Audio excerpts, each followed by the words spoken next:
all know what happened that night.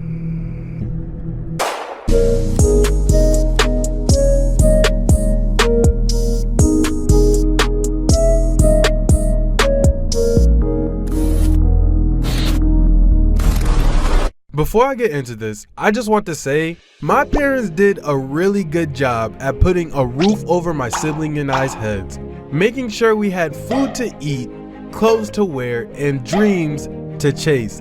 Despite having to leave their homeland of Haiti and basically fighting a handicap match in America, my parents managed to make the best scenarios out of the worst situations. But as amazing of a parent as they both were, there was still a point in our life where we lived in the hood. For those of you that never visited the hood, here's some things to keep in mind to keep you alive. Don't walk with your hands in your pockets or behind your back, because if you're walking towards someone, they might think you're a threat, and you never want to look like a threat. Bonus points if you're wearing a hoodie and you take your hood off. Number 2, don't be outside at night. This ain't the suburbs. I think this is pretty self-explanatory. There's only 3 things you're doing outside at night in the hood. You're either selling illegal substances, robbing somebody, or being the one that's robbed. There's no in between.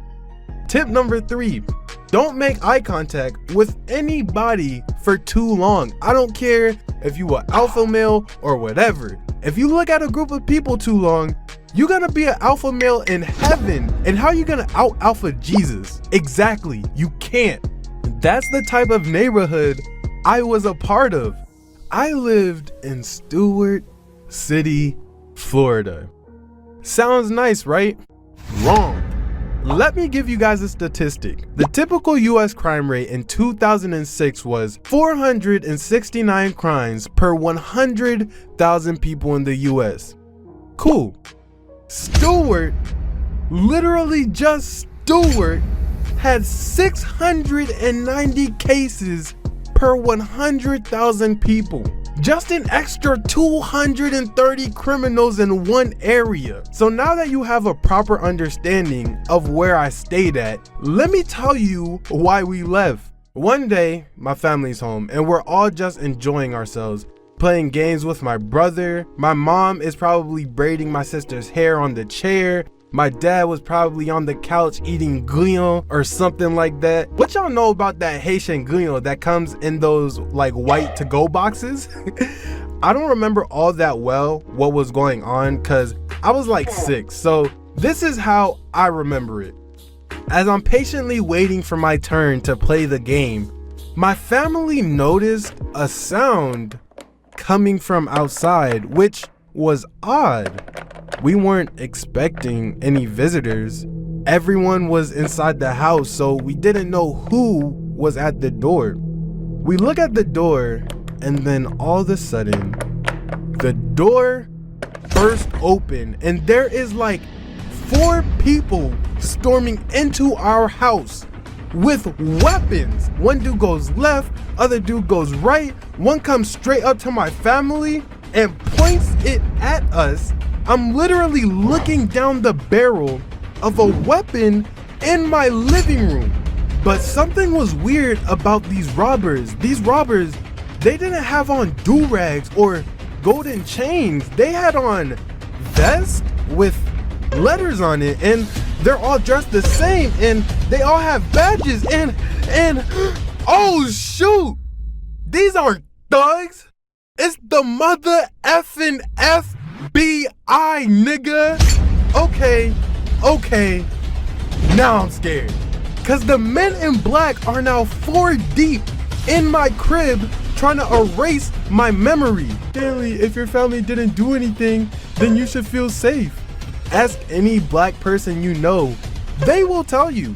Having cops around us makes us feel 10 times more uncomfortable than safe.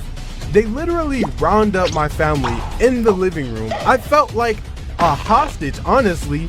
We literally weren't allowed to move. My parents are scared out of their minds. My sister is shaking. Me though, I'm not gonna lie, it was my first time seeing heavy artillery up close. I thought it was kind of cool.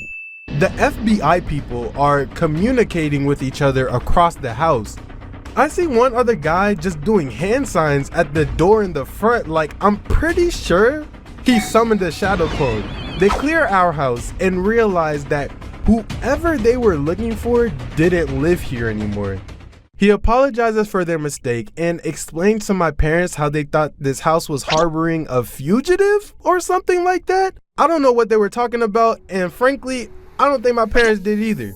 I'm just grateful that this happened during the day, because imagine the same scenario at night.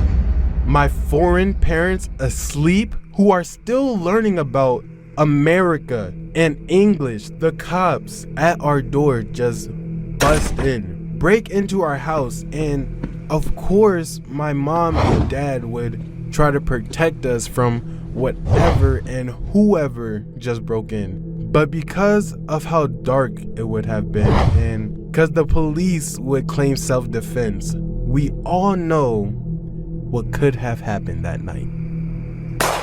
So I'm actually grateful for that moment in my life, because number one, it made my parents leave the hood for good.